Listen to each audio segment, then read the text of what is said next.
Welcome to Board Games Galore. My name is Chris. This channel we cover the top 5 board games. If you like, please click the thumbs up and subscribe. So let's begin.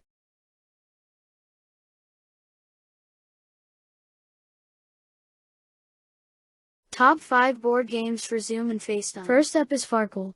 The rules of Farkle are simple. Roll dice to gain various point values. The first person rolls 6 dice to start their turn. With each roll, they can keep dice based on scoring values. They must hold on to at least 1 dice. They can continue rolling the other dice, as long as they continue scoring within keeping at least one of the rolled dice.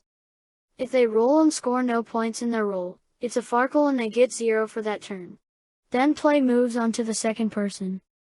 Now, how to play Farkle over video chat.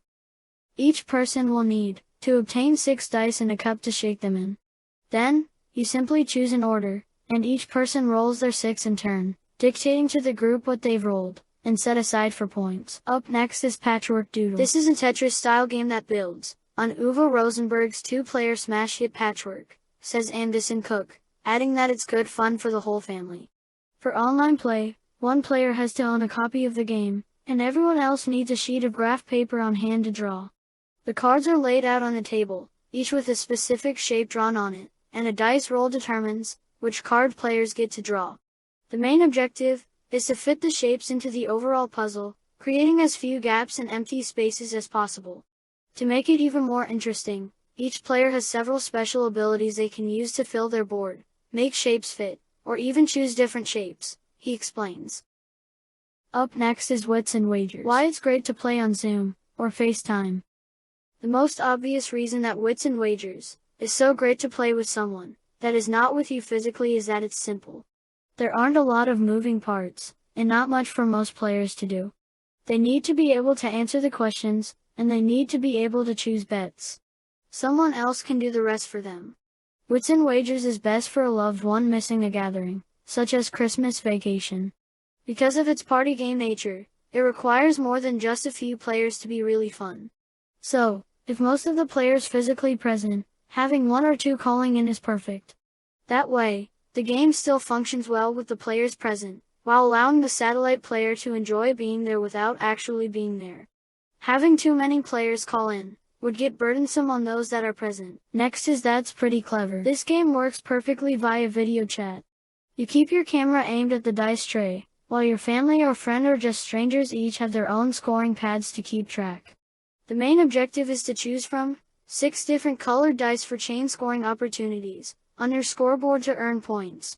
But you must choose wisely. Any dice you don't pick that have a smaller value can be stolen by the other players.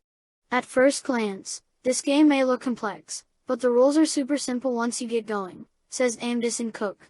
And if you end up loving the game, you can level up to Twice as Clever, which has the same concept but is slightly more complex, with different rules and scoring possibilities. Next is Welcome to Your Perfect Home.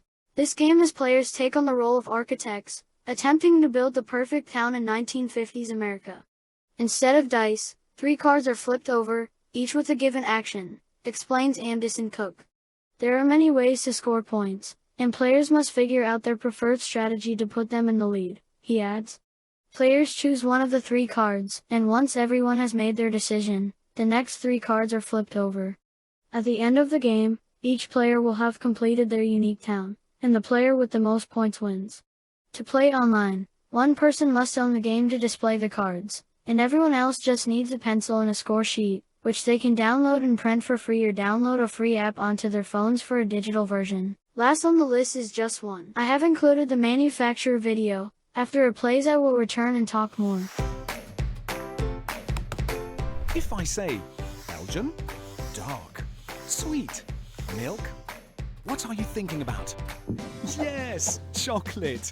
Now you know how to play Just One. In Just One, each player writes a single clue on their easel.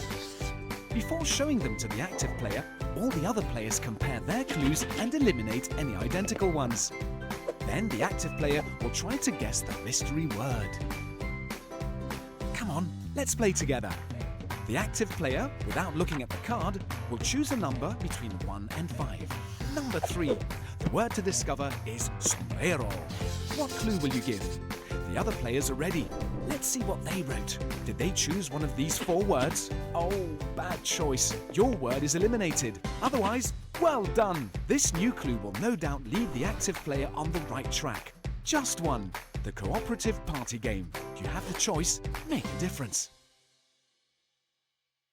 Just one is the perfect game to play over a video call for many reasons. I have stated already with other games.